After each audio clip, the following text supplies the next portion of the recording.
both states are very, very important. My colleague Sudha Sadan was talking about Tamil Nadu, but there is one thing which connects both Tamil Nadu and West Bengal is that in both places, Bharatiya Janata Party wanted to build a different sort of politics.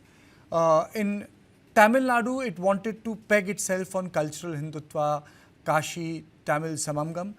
In West Bengal, it wanted to build a different politics that was based on the ethnic identity. That, there are Ghuspatias who are coming from outside.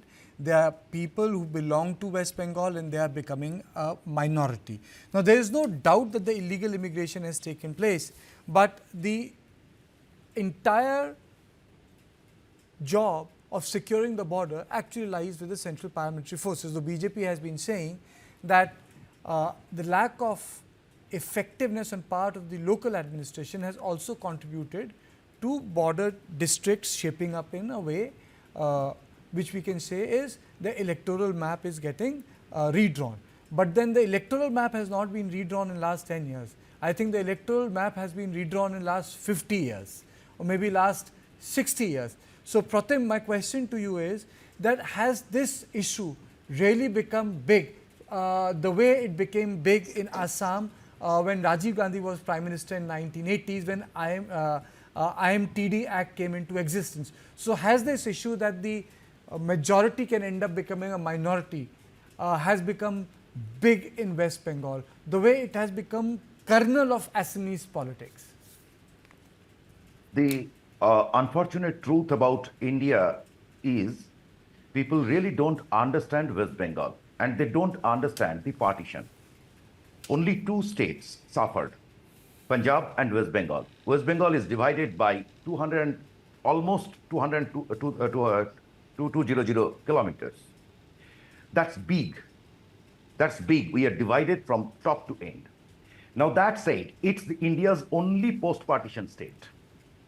So when your demography changes from below 20% till 1971, around 21% till 1981, to sudden jump to 25% plus in 20 years. It is a fear psychosis. It brought the old sentiments up. At least 30%, 30 to 40% population of this state are refugees. They have come from East Bengal and they are coming for last 80 years.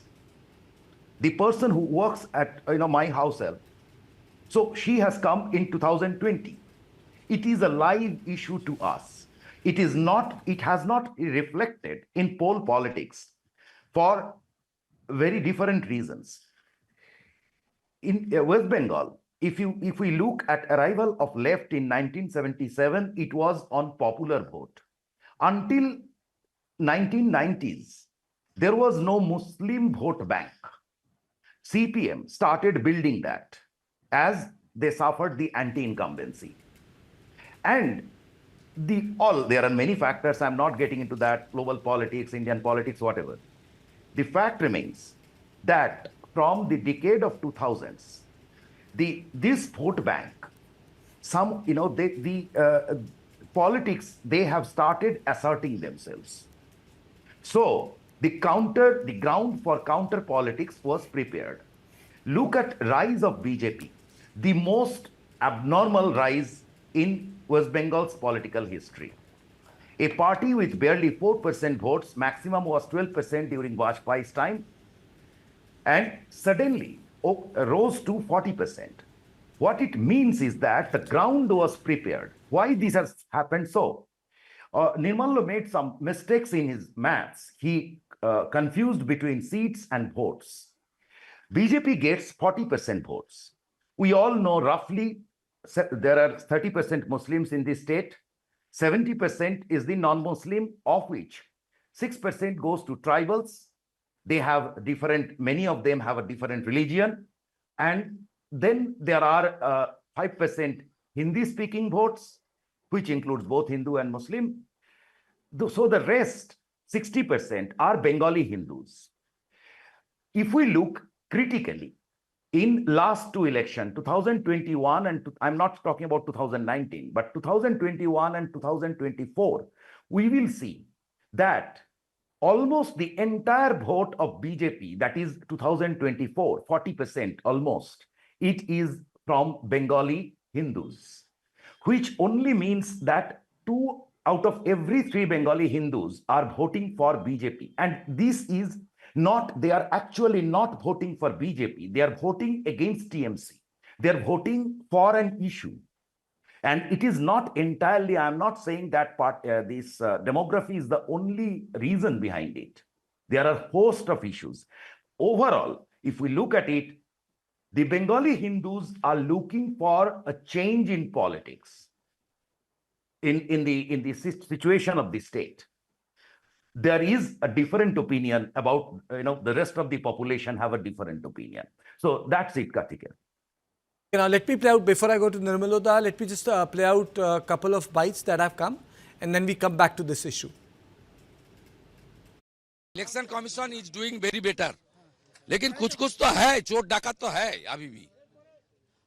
वो पिंगला उसी का खिलाफ हम लोग का specific complain है, चिन्मय प्रामाणिक, हमारी पोलिंग एजेंट को अरेस्ट किया है, उसको तुरंत कार्रवाई होना चाहिए। मैं police observer, state police observer Mishra और सीओ साहब मनोज अग्रवाल के साथ किया, कंप्लेन भी किया, उसको तुरंत उसको वहां हटाना चाहिए, एक्शन होना चाहिए, सस्पेंड होना चाहिए। एकदम सुनसान है, शांत है, खुशी खुशी वोटिंग हो रही है।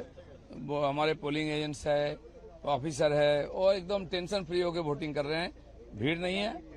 खड़गपुर में 62,000 और -5 वोटर्स, इसलिए हर बूथ में संख्या बहुत कम हो गया है, इसलिए मुझे लगता नहीं कि बहुत टेंशन होगा और जल्दी जल्दी वोट खत्म हो जाए। देखिए, आज वोट करने आए हैं और हम निश्चित हैं कि बंगाल के लोग भाजपा सरकार को बनाएंगे। फर्स्ट फेज का इलेक्शन आज, 29 को सेकंड फेज का इलेक्शन, और बंगाल के लोग सिद्धांत ले लिया है, ये तृणमूल को हटाना है। ये हमारे संस्कृति नहीं है, ये चेयर का अपमान है। जिस भाषा में ममता बनर्जी बात करते हैं ना, उस चेयर का अपमान है। हम लोग अपमान करने नहीं देंगे। आप वोटर को अपमान करते हैं, हमारे संस्कृति, हमारे परिवेश, हमारे कृष्टि को आप खत्म कर दिया है। सरकार होगा, बाई प्रोडक्ट हिसाब से सरकार होगा, लेकिन पहले ये बंगाल को बचा। Nirmalo, tell me one thing. He had a different view. Why has Assam, despite the demography of border districts changing, West Bengal behaves differently from Assam? Because in Assam there is a word called Khilonjia Sarkar, the government of the indigenous. It's either Congress or BJP. There is no, I would say, different opinion on it. They have different politics around it, but there is a consensus on it. So, is West Bengal going to behave like Assam in this election, or it will continue to behave the way it has behaved in past? No, you see, in this matter, Assam, first of all, crossover in Assam is definitely somewhat more than Bengal.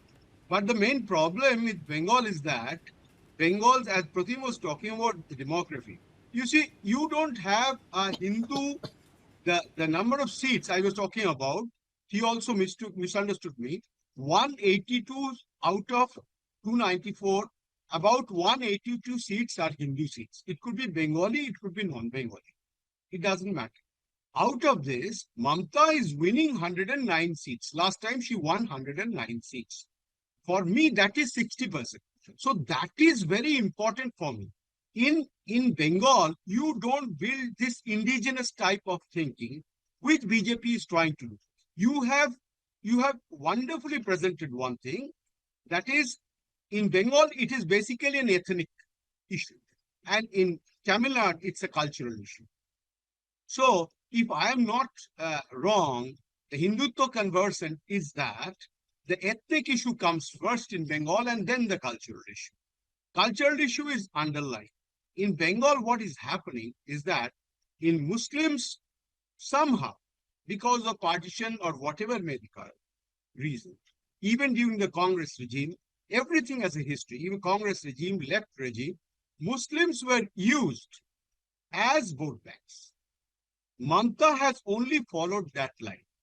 BJP, being an exception, has not put up a single Muslim candidate as of now, since they surged to power.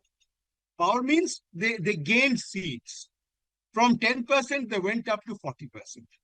Within this 30% addition, the shift was mainly from the left bloc. but they never put up any Muslim candidate, which shows that BJP is very much aware of what they are doing. And that is the only reason you don't get the Muslim confidence in Bengal. It could be, as Rahul Gandhi was saying, Mamata had made inroads for the BJP. Rahul Gandhi inwardly feels that Mamata is BJP's agent, and he has not got back on his words. He calls her a vodka to her, whatever you call it. So there are instances of Rahul Gandhi attacking Mamata as BJP's agent. So he will naturally say that. It's quite natural. But on the ethnic and cultural issue, what you have pointed out, is very interesting for me. It's a shift from cultural issue to ethnic issue. But ethnic issue is, as per Hindutva ideology terms, ethnic issue really comes first. If you go through the books of RSS people, they started with ethnicism. Now, during Mohan Bhagavat's time, it has transformed itself into a cultural issue where he's saying that DNAs of Hindus and Muslims are same. Don't try to find a shivling under every masjid. These are cultural matters. But in Golwalkar's time, it was Muslims were second-class Nirmala, citizens. it is so ironic, this was part of one of the interviews given by Pandit Nehru in 1950s, that we are the same people, same DNA. And the entire journey has taken them 60 years to come to this cycle. It comes a full cycle. Absolutely. Because they have achieved the political objective. And you'll be surprised. You know very well that RSS in its book Bunch of Thoughts, they had changed the three threats. Yes. The Muslims, the Christians, and the leftists, the communists. In the case of Muslims, they have made it Islamic fundamentalism. In case of Christians, they converted into Christian evangelism. So these are the cultural invasions that they are gradually putting it up. And in this case, in Bengal, that is being taken. There is a sharp divide. Some people feel the amount of importance the Home Minister is giving to Bengal. I wish that every state where SIR took place, there would have been one Mamata. Boss, you're absolutely, I mean to say, you hit the nail. He has spent more than 15 days, in West And Bengal. he's He's still campaigning there. on a He daily will- basis. But He will remain for the next 7 days. And another important He's remaining for the next yes, 7 days. another important point you have raised. You said, does BJP's politics limit them in Tamil Nadu? I mean to say, Vijay is a Christian. He made a very important point in terms of the RSS history. And BJP, I don't see it beyond RSS in terms of ideology. They are beyond RSS in terms of organization now. They are beyond RSS in terms of ambition now. Correct. They are beyond RSS in terms of their own leadership structure because it's Narendra Modi. Yeah. But doesn't it limit them in Tamil Nadu? Like for example, cultural Hindutva, Kashi Samangam, Kashi Tamil Nadu Samangam.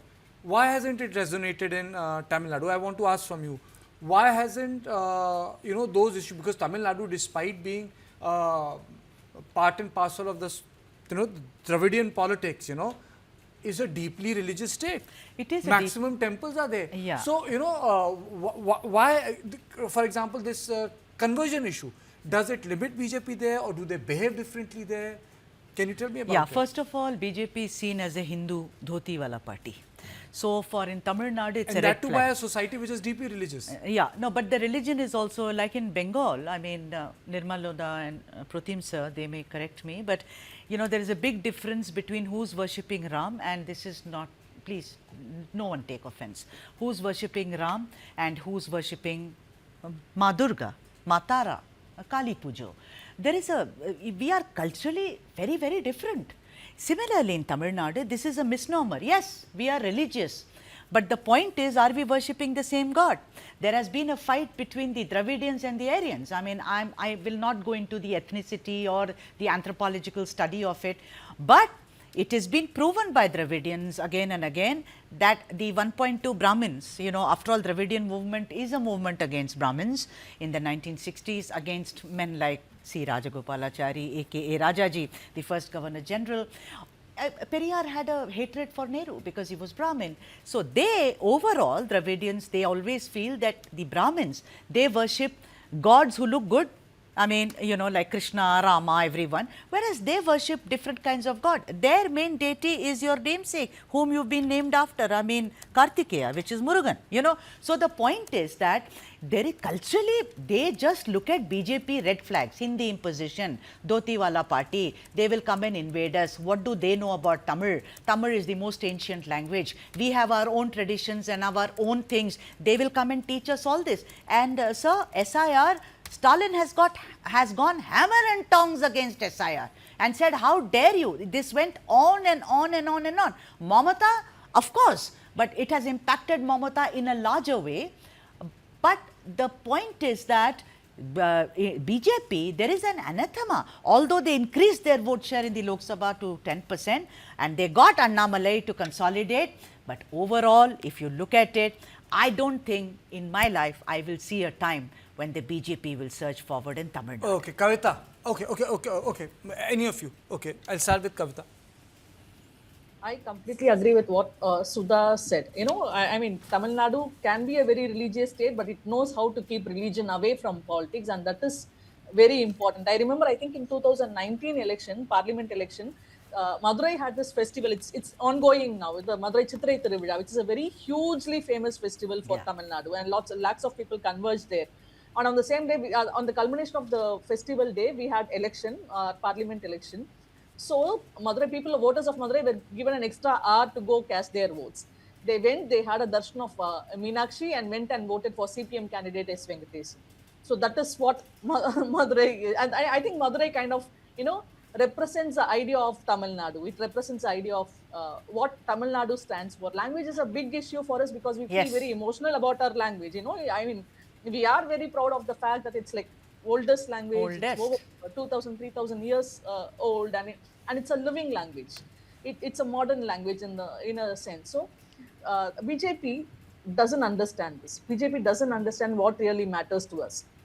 It thinks that if it replaces Rama with Muruga, it will be able to capture votes. It cannot.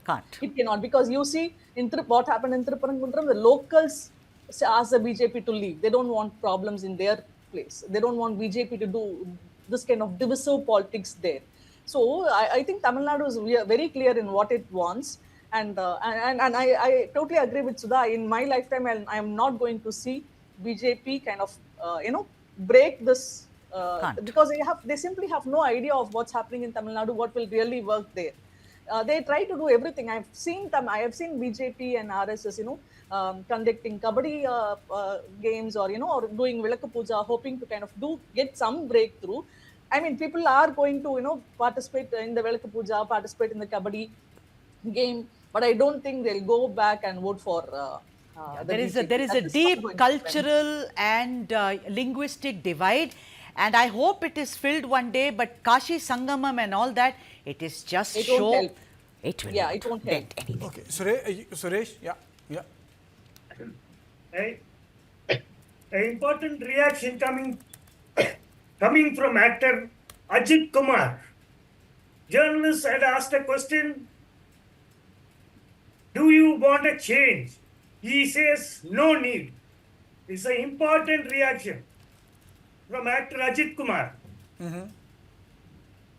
It's an important reaction. Okay. To put it in context, Ajit Kumar is, he is seen as a parallel to Vijay. Both of them came almost together to Tamil cinema, and they are they are celebrated in their own ways. I'm sure if Ajit had decided to come to politics, the reaction or the response will be the same. There has been a running war between Ajit fans and Vijay fans on social media. So I think it's very important that Ajit made this statement. Correct. Absolutely. And this breaking, Kartikeya, you've told the viewers, very important. This breaking is about that a lot of people are stranded in Chennai, and this just tells us that the state bus services are buckled under pressure. This is the news we are breaking. We will go across to our correspondent Thoya. So at least we'll take Thoya on phone immediately, and we'll try to find out what is happening in Chennai, why people are unable to reach polling booths in their native towns. These are the visuals that have come from Chennai. Yeah. Some of the visuals must be outside Chennai, but let's do it. Yeah, but Thoya will But after join. a short break. Yeah.